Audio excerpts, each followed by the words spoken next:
tumaze kwemeranya tukisha kubaliana ariko se mwebwe muri Imana muracuma Imana mubegere mubahugure wowe urahugura umuntu wihakanye Imana akaramya indi Imana vuga ngo nta zindi Imana mu maso yanjye wewe utafundisha yule ambaye amekana Mungu ambaye anasema hakuna miungu mingine ndani yangu nguri ya mugore yule mama ngo azagira ingeso nziza ngareka kunda abagabo ye akona tabia mzuri lakini anapenda wazazi wazee ukamureka ngo yicaza abagore abagaburiye arabaha pusinto arabaha ubutwa atawapea sumu ntangiye kurakara kandi yo ndakayenda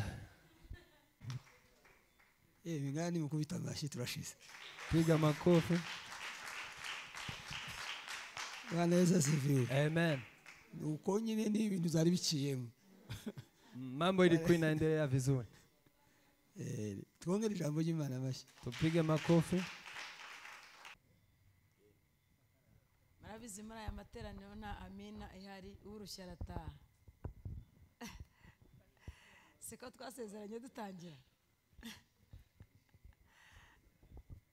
nta batinze nta bacererewe iri muri aya materaniro Yesu ahimbazwe cyane amen apostle aravuze ngo amasaha yageze kandi itegeko rye nyine ntabwo ari ijambo rye ni itegeko Yesu ahimbazwe cyane amen turashimira Imana cyane ko turi imbere y'Imana tunamtukuza Mungu kwa sababu tuko mbele zake kandi umwuka wayo ari kumwe natwe kugira ngo adushoboze gusohoza iby'Imana yavuze na tena roho yake hapo ako pamoja nasi ili tuyatimize yale neno lake linasema suko tumaze igihe tubikora si kwa sababu tuko na siku tukiyafanya ubwo ni umwuka w'Imana dushoboza lakini ni kwa sababu ya roho yake si nuko dufite umwanya si kwa sababu tuko na wakati kuko Satani yubatse ikintu kwa sababu shetani amejenga kitu ku buryo umuntu yuzuye kwikunda kwa sababu mtu anajaa kujipenda ari nta wundi mwanya afite wo gukorera Imana anaonekana kama hana wakati mwingine wa kumtumikia Mungu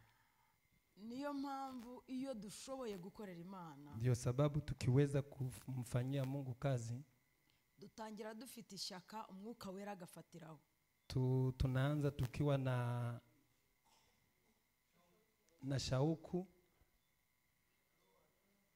na roho anafuatilia hapa Imana ihabwa icyubahiro amen hari umuntu nigeze kuvuga kumva avuga ngo avuga ikinyarwanda cy'igiswikiri ngo kumusobanurira biragoye niba rero cyangwa ari igiswikiri kazi niba ari igiswikireze ko kiri muri genre feminine inawezekana kuna Kinyarwanda ngumu sana umwuka wera aradushoboza Roho Mtakatifu atatuwezesha mu ndimi zinakomera ikinyarwanda kibamo lugha ambazo ziko ngumu na Kinyarwanda iko ndani noneho hazamo ikinyamurenge kirimo isereri na ikichanganya na Kinyamurenge hapi inakuwa ni ngumu sana ni sindano na shindano usanga bikaze unapata ni ngumu sana Imana ihabwa icyubahiro amen ariko Imana iradushoboza muri byose Mungu atatuwezesha kwa yote kuko umwuka wera amanutse vile roho wa Mungu akishuka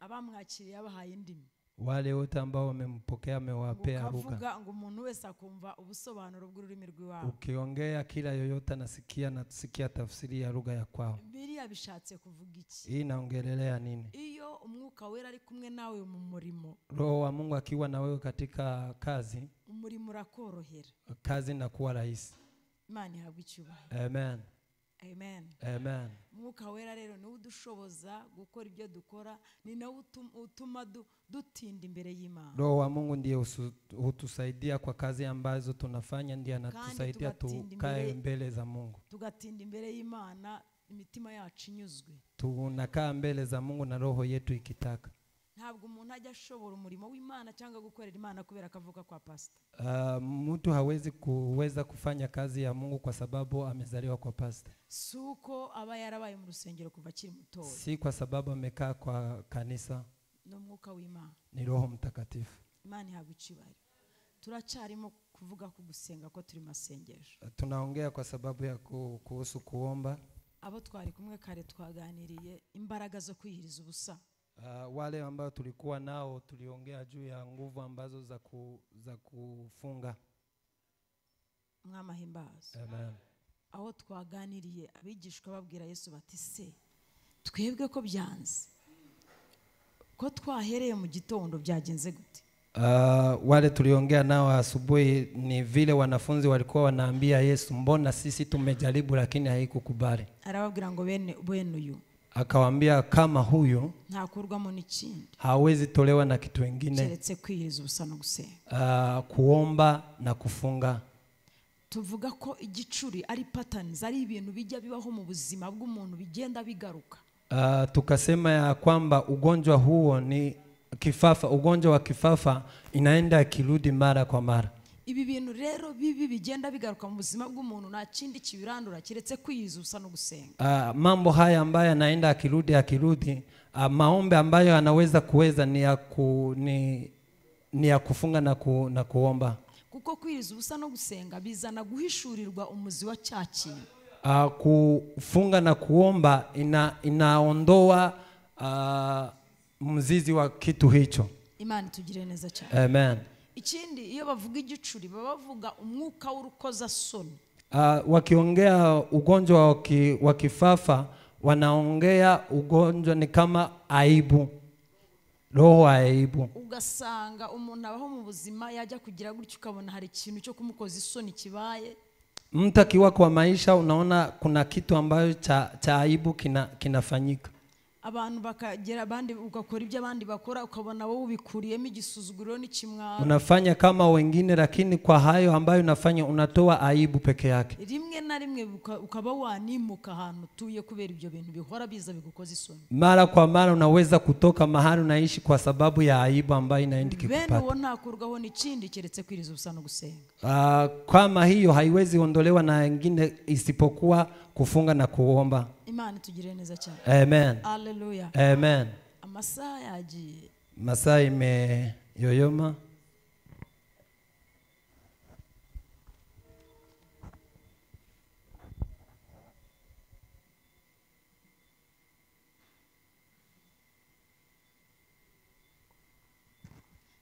Ngiye gusaba uruhushya rwo gukora ibyo ngiye gukora. Nilikuwa nataka ni muombe Reverend kwa kufanya yale nataka kufanya. Imana ihimbaza. Amen. Ejo ntituzakomerezaho mushumba. Kesho tutaendelea. Abigisha turabahanga, iyo ushaka kwisabira gatutu uhita uvuga ngo simbisoje, ejo tuzakomeza. Walimu sisi ni kuna vile tunasema atumalize tutaendelea kesho. Cyangwa ngo nimbona kanya ngo nzababwira. Ama nikiona nyakati nitawaambia. Kugira ngo tugire amatsiko y'ibisigaye tuguhe kanya. Ili tuwaache na neno ya kusema mkuwe na shauku ya kusema kesho tutaona. Ariko ibi byo mbivugiye ko dufite igihe nkuko Imana yakiduhaye. Haya nayaongea kwa sababu tuko na nyakati kama vile Mungu ametupea. Agatuti mwarakampaye ntabwo ndimo kugasaba. Madhabahu hii mmenipea siombi. Yesu ahimbazwe cyane. Amen. Amen. Amen. Ndashaka kuvuga ku gicaniro. Nataka kuongelelea kwa madhabahu. Kare navuze amarembo mabi umwanzi ajya camo. Nilisema hapo mchana nilisema njia ambayo shetani anapitia agasenya umukristo cyangwa kamunaniza. Anaondoa mkristo ama anamfanya kushindwa kwa mkristo. Navuze irembo ry'urushako cyangwa irembo ry'umuryango. Niliongea kuhusu familia. Umuryango udahuje.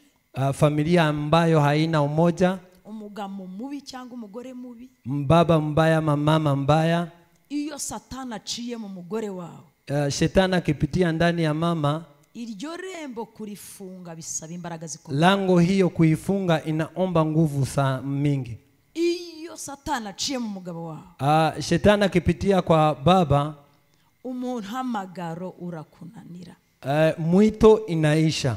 Niba hari umwenge mubi umena amavuta. Kama kuna rango mbaya ambaye inamwanga mafuta. Ni umugabo mubi cyangwa umugore mubi. Ni mbaba mbaya ama mama mbaya. Niba hari ikintu kinaniza impano n'umuhamagaro. Kama kuna kile ambacho kinaweza kufanya mwito iishe ama ishindwe. Na marangamutima arwaye bitewe n'uwo mwashakanye. Ni hisia ambayo zimegonjeka kutoka kwa yule ambaye mmechumbiana. Mpamvu itorero. Ndio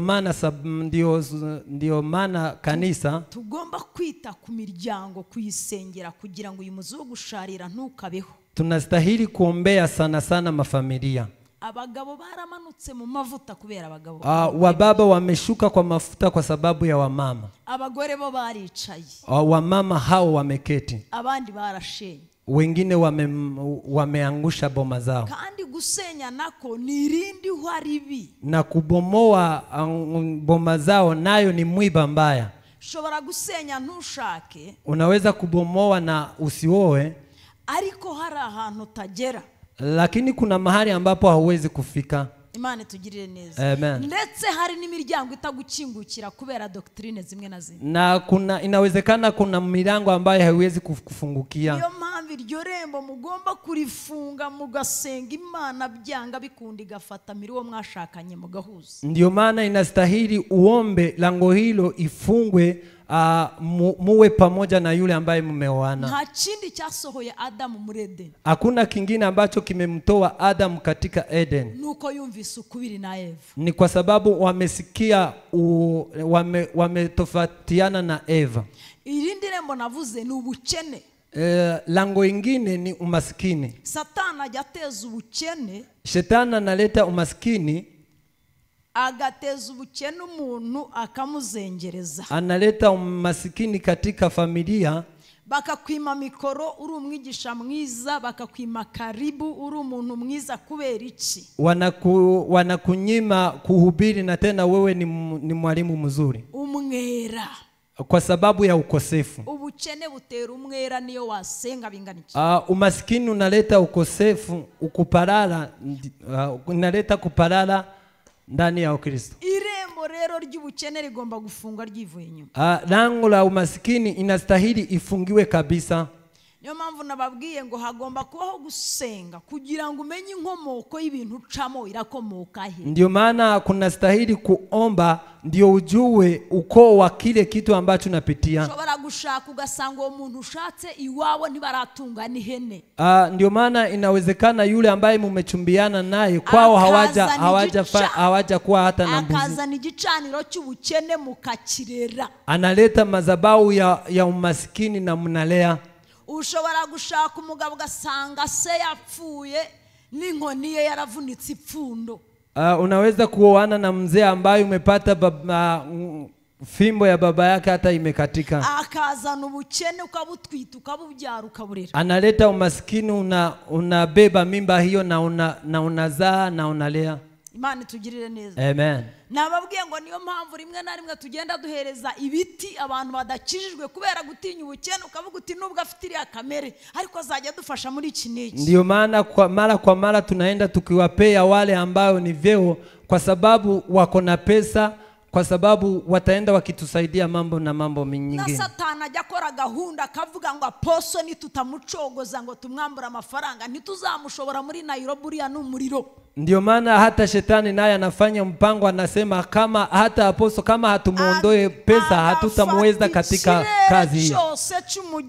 Anachukua anga yote ya baraka anafunga. Ibintu byose akabifunga ukabona umugabo ahagaze. Kila kitu chote anafunga, unapata mbaba anasimama hivyo. Hagira umuntu uzana ibihumbi 100 gatura. Kukiwepo mtu analeta 1,100 anaweka ya sadaka. Kandi atari umukristo agahita amugira umwungirije. Na tena si mukristo anamfanya yeye ni makamu wake. Tugomba rero gukubita igicaniro cy'ubukene. Ndio maana inastahili tupige madhabahu ya umaskini. Sinzi niba mwumva ibyo mvuga. Amen. Amen. Ugomba kumenya ngo ibi bintu ko birimo bitarimo kuza.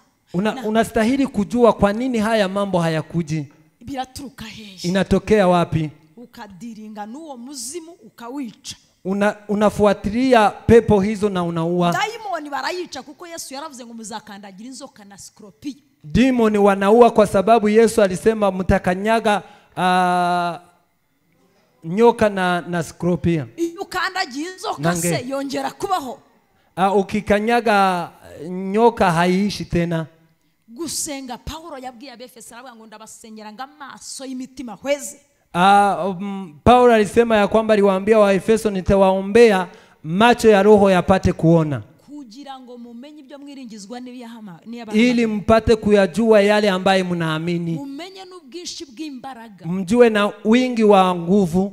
iyo umaze kumenya ubwinshi bw'imbaraga Imana iduha, Ukijua wingi wa nguvu ambazo ni za Mungu, nibwo utangira kugenda usoroma izindi mbaraga zose zawe. ndio maana unaenda ukileta nguvu zingine. Nibwo utangira gusakuma andi maboko yose yaguhagurukiye. Ndio maana ukienda ukileta hizo nguvu zingine ambazo zimekusimamia. Izo mbaraga nizo zazuye Yesu mu bapfu. Kwa sababu hizo nguvu ndizo zimemtoa Yesu kwa wafu. Bimushira hejuru y'ubutware Zikamweka juu ya vitu vyote. Ngo n'izina ririho ndetse n'irizaba. Na jina ambalo liko sasa na lingine ambalo litakuja. Ayo maso rero yamaze guhweza. Macho hayo ikisha kuona, ukareba igicaniro cy'ubukene kiri, unaangalia mahali madhabahu ya umasikini iko, ntabwo gukira ari ukwiga.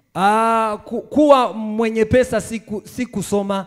Ureba ahantu ibintu bipfira, uangalia mahali ya vitu ambavyo vinaharibikia. Satani gukora ikintu kugeza ubwo avuguruza ijambo ry'Imana. Shetani anafanya kitu ili aondoe kile neno la Mungu linasema. Biblia ivuga ngo urugo n'amatungo, Biblia inasema boma na mali umuntu abiragwa n'ababyeyi, upewa na wazazi wake. Ariko mwebwe mwabana mwe mubayeho mwambika basona ba mama banyu, lakini nyinyi mnawavika wa baba zenu na mama zenu. Nukuvuga ngo iryo jambo ntirikora ku bantu bamwe. Neno hilo halifanyi kwa watu wamoja. Kandi Biblia ivuga ngo ibintu byose bizahinduka ariko ijambo rivuye mu kanwa k'Imana ntibihinduka. Biblia inasema vitu vyote vitageuka, lakini kile kilitoka kwa Mungu hakitageuka. Cyageze ku bukene iryo jambo ntiryakora. Lilifika kwa umaskini, hilo neno halitendi. Nta murage mfite kwa data, sina urithi kwa baba, nta butaka mfite, sina mali kwa baba. Sorry. Ardhi. Uburiganya bwaraje. Uongo umekuja, busohora muri proti ya data, inaniondoa kwa ardhi ya baba. Bwaraje busohora Adamu muri proti ya se, ilikuja ikaondoa Adamu kwa proti ya baba yake. Atangira guhiga no kubira icyuya, akaanza kulima na kuwa na jasho. Hallelujah. Amen. Ni mpamvu sinshaka gutera haleluya cyane, sitaki kushauti sana. Iramusunika imukura mu murage, ikamuondoa katika urithi. Dutangira kubaho kubera gushugurika. Tunaishi kwa sababu ya kushughulika. Ariko Yesu agarutse, lakini Yesu akirudi, Yesu akirudi, Imana ifata imigisha yose, Mungu akachukua baraka zote, yimurundamo, ikaweka ndani ya Yesu, iramuduha, ikatupa Yesu. Ndio maana ukiokoka, ukijua nguvu ziko ndani mwa Kristo Yesu, kile ambacho kiko kwa Edeni yako kitatoka. Ubukene ni umwuka, umasikini ni roho.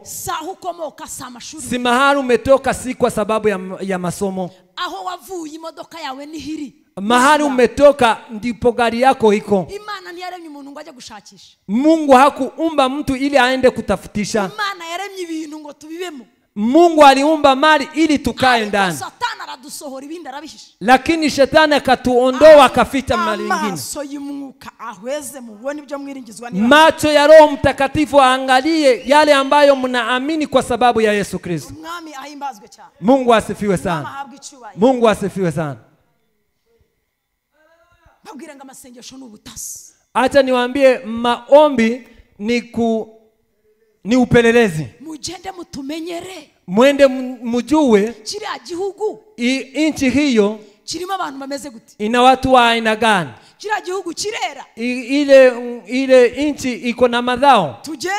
Tuende kubera kutatata, kwa sababu ya kupeleleza. Ushaka umuntu ari umwuka w'ubukenya agapfa mu maze kabiri. Unaoa mtu ambayo yako na roho ya umaskini anakufa. Ushaka ingumba mugatangira gusengera ubugumba. Unaoa mtu ambayo yako na utasa na unaendelea kuombea utasa. Ushaka umurozi. Unaoa mchawi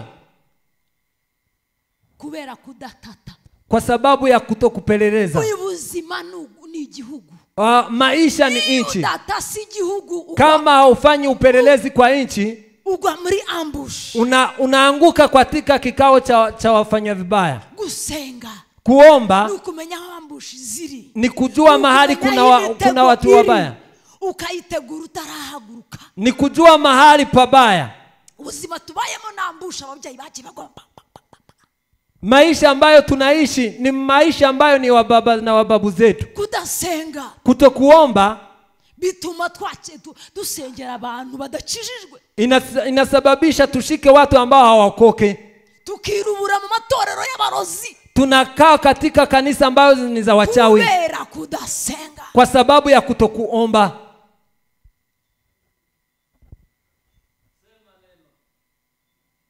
Konje nagiye mu kanisa business yanjye igenda neza. Mimi niliingia kwa kanisa business yangu ikitembea vizuri. None umuntu azareke gukorera Imana. Mtu aache kufanyia Mungu kazi. Wagiye mu kanisa ukorana nani? Ulienda kwa kanisa gani, unafanya pamoja na nani? Ugomba no kumenya abantu bakuzengurutse. Unastahili ujue wale watu ambao wako karibu na wewe.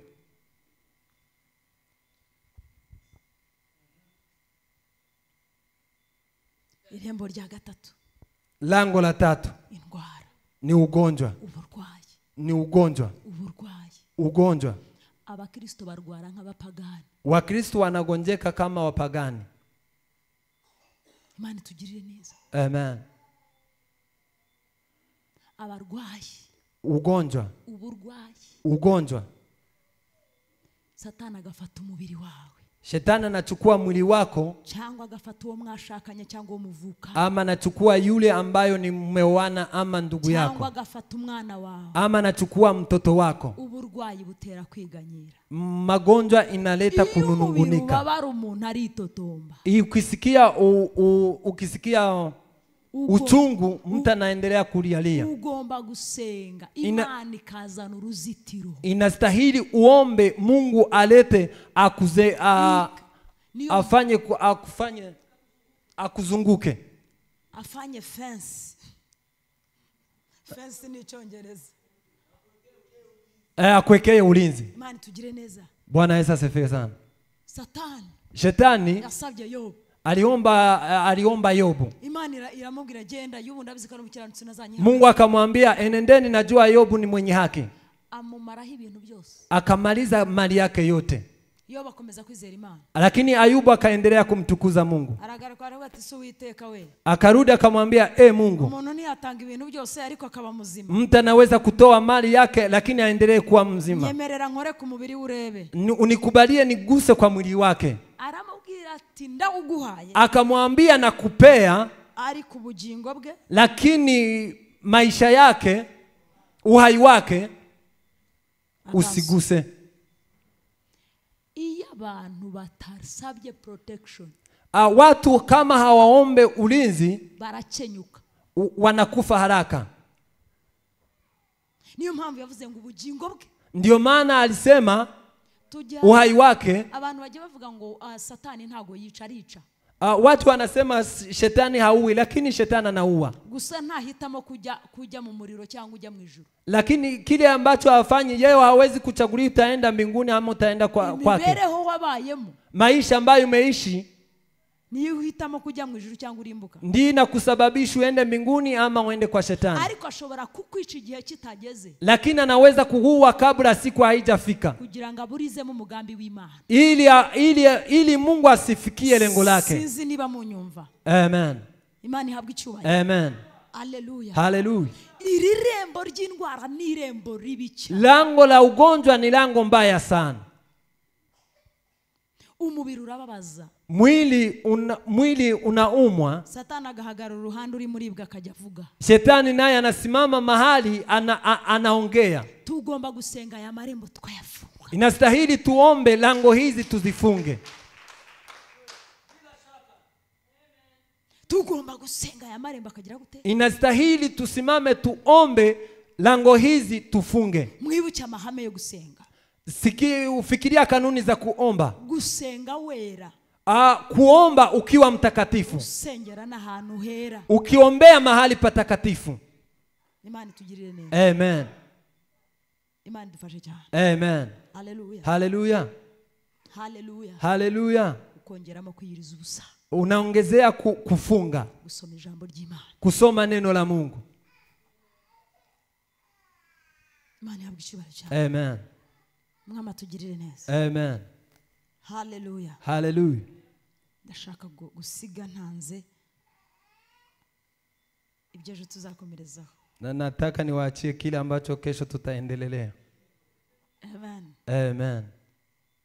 Tuzavuga uburyo bune Tutasema njia ine, umuntu akwiye gukoresha asenga. njia ine ambazo mtu anaweza stahili kutumia kiomba. Imana himbazwe cyane. Amen. Amen. Amen. Amen. Amen. Nibwo tuzavuga gusenya ibicaniro. Ndio tutasema kuharibu madhabahu ya shetani. Ikintu cya mbere mugomba kumenya, Kitu cha kwanza mnastahili kujua, igicaniro cy'amasengesho ntikiyagifata, madhabahu ya maombi haishiki igicaniro cya Satani kitarasenyuka. Na madhabahu ya shetani kabla haijaondolewa, haba mu muryango haba mu rusengero, ikuwe kwa familia ama kwa kanisa. nta bicaniro bibiri bihaba. Madhabahu mbili haikuangi, kimwe kizimye ikindi, moja inazima nyingine. Imana tugirire neza. Amen. Amen. Amen. Nkuko gukiranuka no gukiranirwa bitabana, niko n'ibicaniro bibiri tagira gute. Vile kuwa mwenye haki na kutokuwa mwenye haki hawezi kuishi pamoja. Uri umunyamasengesho, Kama wewe ni mwenye maombi, uri umuvuga butumwa, kama wewe ni muinjilisti, umugabo wawe akabaragura, baba yeye ni mchawi, buretse kubwiriza, acha kwanza kuhubiri. gushaka imbaraga zo kuzimya kuragura muri we, hanyuma ugaruka kubwiriza. Enda utafute kwanza nguvu ambazo zinaweza zikazima hizo zingine, gicaniro nutakizimya, kwa sababu hiyo madhabahu kama hauizimi kizakuzima, itakuzima wewe, itakufanya wewe uzime. habicaniro bibiri haba no mwikanisa, Hakuna madhabahu mbili ambayo inaweza kuishi pamoja. Imana tugire neza. Amen. Nta bicaniro bibiri bigira gute. Hakuna madhabahu mbili ambayo inaweza kuishi pamoja. Mushobora kubona ngo abantu barasenga ukabona ngo twahanuye twagize gute. Unaweza kuona watu wakiomba cy'abadaimoni gihari abarozeri mwikanisa. Kama kuna madhabahu ya wachawi kanisani, abavuga butumwa barakomeza bakabwiriza, wainjilisti wanaendelea kuhubiri, aberekwa bakwerekwa ariko wale atari umwuka w'Imana waje, si roho mtakatifu ambaye imekuja kwao. Imana tugire neza. Amen. Sinzi niba munyo banzu menye igicaniro, jua kwanza ile madhabahu ambayo iko karibu na wewe. banzu menye igicaniro gisiri bangu ubwira Imana, usabe tekinike zose, usabe ubutabazi bwose. Jua kwanza hiyo madhabahu iko hapo, umalize kabisa kabisa. Icyo gicaniro ugiye gute ukizime. Hii madhabahu hiyo utowe. Ngewe n'amaso yanjye nabonye umushumba, mimi na macho yangu niliona pastor mchungaji ambaye ako na mke ambayo ni mchawi. Akamwambia mume wake, umekataa kunifuata lakini nitakufanyia kitendo. Amen. Akamwambia njewe nk'umurozi w'umusambanyi mbarahira Imana, uwo mugabo yanterese mvuye kubwira kandi ari we wantumye.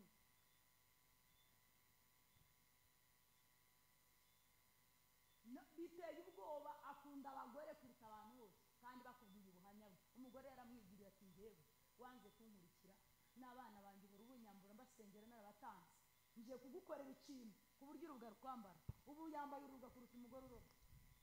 Igicaniro urabanza ukakizimya, buryo utakijimije kirakuzimya. madhabahu kwanza unapaswa kwanza uharibu kabisa kabisa,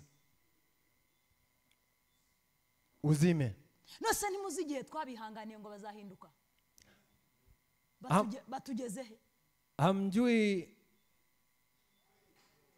vile tumewavumilia wataokoka, eti wataokoka. Usenga 3 bagasenga 5, wasenga 5 bagasenga 7. Unaomba siku 2, wao wanaomba 4 ama wanaomba 5 kukuliko. Wahamagara apotre, ukiita aposo bagahamagara 5, wao wanaita 5, wao ambao wanawazidi nguvu. Nabo bagira ibirere, nao wako na anga, nabo bagira inzego, nao wako na ngazi. Uzasome ibyakozwe n'intumwa 8. Usome pale Simoni w'umukonikoni ngo yajyaga batangarisha ibitangaza.